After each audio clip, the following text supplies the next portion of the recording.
तर त्याच्या परिवाराला धान्य मिळणार नाही, त्याच्या कुटुंबाला धान्य मिळणार नाही, त्या गावात धान्य मिळणार नाही. त्यामुळे ते किडे मकोडे मेले तर मरू द्या ना. भगवंत म्हणाले मी तुला हेच सांगतोय. पुन्हा भगवंत म्हणाले तुला कधी खरूच झाली होती का रे?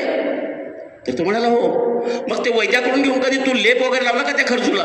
तर तो म्हणाला हो. अरे मग त्या खर्चूची किड्याची हत्या झाली ना.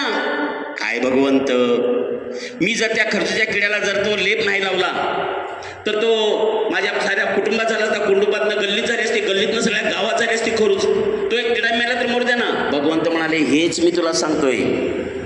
भगवान तथागतांनी पानातिपाताची केलेली दुसरी व्याख्या आजपर्यंत मी सांगतोय या व्याख्या अजून बाजारात उपलब्ध झाल्या नाहीत, पण आता मात्र मी नक्की करणार आहे.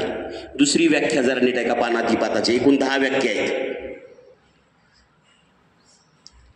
जनकल्याणाच्या हितासाठी असेल, जनकल्याणाच्या हितासाठी असेल, सुखासाठी असेल आणि दुःखासाठी नसेल.